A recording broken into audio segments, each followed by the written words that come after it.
Good afternoon, Representative Parks.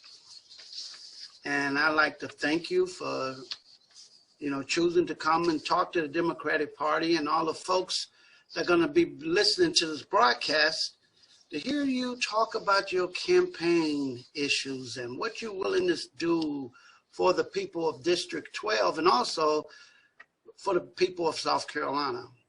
But I will say that I'm very proud of you. This is your 22nd year. Yes, sir. 22 years. You have been, and you also served on the city council, and so you have altogether what, 25 years? 30. 26. 30 years. With city council and the House of Representatives, 30 years. 30 years. Congratulations. So you have served and served well. A lot of times people get confused about what exactly the federal government, what they do, what the state government is supposed to do, what the local government is supposed to do. Why don't you tell us exactly what's the role, the proper role of the state government? The role of the state government, our main role is to distribute state fundings in the state budget that we do every year.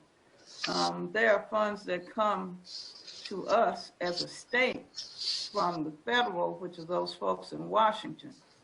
Now you have the U.S. Senate and you have the South Carolina State Senate, which is two different entities altogether. And you have the U.S. representatives, and then we have the state representatives.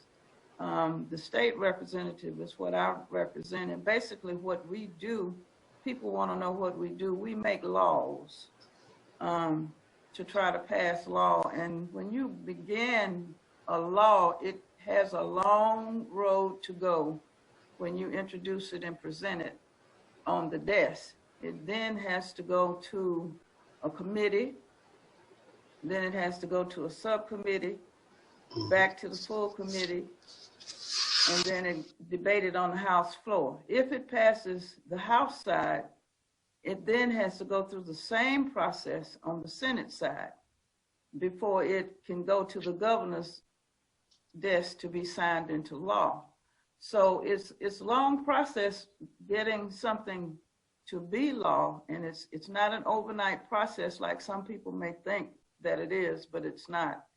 Has a long road to go when it first starts, but basically that is what we do. We do the budget, state budget, by the way, which we are going back next week to do the budget because we haven't been going because of the virus. But I'm looking forward to going back to getting our state budget done. Okay, great. Tell us, serving for 22 years, tell us some of the things that you're very proud of over the 22 years that you can say that you either sponsored or co-sponsored. Greenwood. We always look out for Greenwood. What is unique about Greenwood is that we have one of the best delegations that get along, and our main purpose and goal is to make sure that Greenwood gets what they need to get. And a lot of people don't know that there are counties that do not do that. The delegation doesn't get along, they bicker, they fight. We don't have that here in Greenwood. And so we've always got Greenwood in the forefront of what we're doing. And with me, of course, McCormick County. I don't want to leave McCormick out. But some of the best things that we have done, but there have been some good things that we've been a part of. And one bill that I want to sign on to is the Equal Justice Bill that's going to be coming up in the coming year.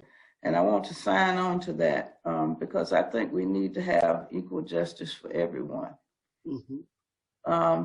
Not just for the color of your skin, but because you're a person, because we're all people. And it may not be politically correct, but I always think of us, all of us as God's children. I know, Representative Parks, in this session alone, you have sponsored or co-sponsored over 25 bills so far. And I know one of them, I think the last one, was the absentee ballot bill. Tell us a little bit about the absentee ballot. I'm calling it bill, absentee ballot bill. Well, absentee ballot, you know, a lot of people think that you have to mail your absentee ballot, and you can get your absentee ballot mailed to you, and you can take it back to the registration office yourself. And a lot of people are a little leery of that, but I tell them that if you take it back, it's put in a locked box.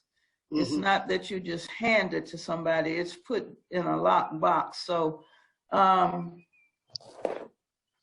it's safe to use absentee ballot, and I encourage everyone to do an absentee ballot if you need to.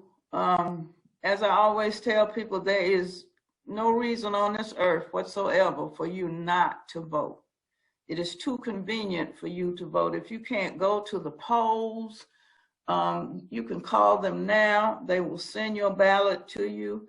If you want to go to vote and you can't get out of the car, they have what they call curbside service. Mm-hmm. And we really do need our people to go out and vote this year. That's right. That's so true. Education. I think that's, I know from my years of hearing you speak, you always talk exceptionally high about education and the importance of education. How do you feel about the South Carolina current position in education? Well, it's a lot different now since the virus has come around. And what worries me about education now is that we have got to find a way to get broadband to our rural areas, because a lot of the learning now is done virtual, and also need to make sure that these children have the resources that they need to do virtual learning. And because there was over some 10,000 students in this state that were not heard from when school was out as far as doing virtual, and just didn't know what they were doing, if they were doing anything. So broadband, I think, is going to be a subject that we are going to touch on next week as far as education is concerned. But I feel like our teachers their salaries need to be up to the national rate. Mm-hmm.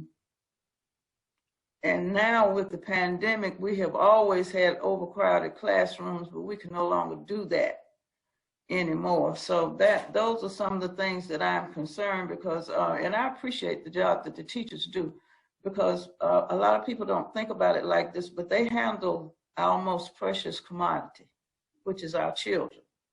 And I don't know that I could be a teacher. I grew up in a family of educators. My mother taught school for 40 years. I had an uncle that was a gym teacher, a science teacher. I had an aunt who was a principal, and she taught school for many years. I had another aunt that was an administrator in education. So I grew up in a family of educators, but I don't know that with this day and time, that I could do it. So my hat goes off to those who are in the classroom or those who are administrators, any of those that have anything to do with the child's education. Okay. And what are your ideas for assisting families and people all together during this pandemic? You know, I went to a wonderful thing yesterday up to Lander University with something I'd never thought about before, but you know, they opened up a food pantry for their students. It had been brought to their attention that a lot of students go hungry while they're trying to get their education, and they don't have any means to eat. They may eat one day and they may not eat the next. And I thought that was just a wonderful thing that they did in conjunction with the Greenwood Food Pantry. It's open now to where they can just go in and get food if they need it, which is a good thing. And assisting just the community, there are many people who need assistance with food. Right. During these pandemics, people who need assistance with rent, light bills. Things are just not the same, and I don't think they're going to go back to being like they were before. A lot of people are out of work. because of the virus. So at this day and time, the way we may have looked at it 8-9 months ago, we have to look at it differently now, because people need a lot more assistance now than they did then. So we just have, and Greenwood has been a good community about coming together to have assistance for people in many different ways. But there are people out there now that just need assistance in all areas. You know, recently the U.S. Energy Department reached a settlement with South Carolina on the plutonium, where the settlement got us, well, South Carolina's to receive $600 million. I know that that probably come up when you go back to Columbia, but do you think that money will be able to be used for the general funds, or how you think that money may be allocated? I have no earthly idea. I think, first of all, we need to think about where it came from. And it probably needs to benefit the same area that it came from. Okay. But I can't tell you which way it may go. Okay. And the last question. What can the Democratic Party in Greenwood and McCormick do to make sure that Ann Parks goes back to Columbia again? Well, What we need to do, things are quite different this time, and we can't campaign like we normally do, but we have social media, we have telephones, and interviews like we're doing today. I think there will be, and I'm gonna try to get me up a couple of people to maybe knock on some doors. And because I have found over the years that a lot of people, they want to see you out working. So I may knock on some doors. I'm gonna get some senior citizens maybe to make some telephone calls for me.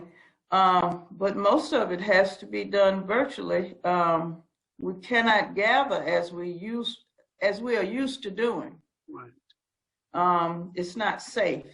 I wouldn't want you to put me in danger, and I wouldn't want to put you in danger. So that's not safe. So I think basically word of mouth, talking with people, and that we can do, and making sure that we don't have any excuse for not voting. There should be no excuse to voting. There are some people that you are going to have to convince that they need to go and vote, convince them that their vote counts. There's still a lot of that out there. I don't know why people think that their vote doesn't count. Their vote counts. It doesn't count if you don't vote. Right. But if you vote, it counts. So I think we have to do a lot of what we've been doing in the past. We just cannot gather to do it. Very good point. Well, I would like to say thank you again, and also thank you for the work you have done for the people of South Carolina, and most definitely the District 12, Greenwood and McCormick. And we will do what we can on our end to make sure that you go back, because we know one thing for sure, Representative Parks, you'll be the last one to let us down. That's right. Thank you for your time.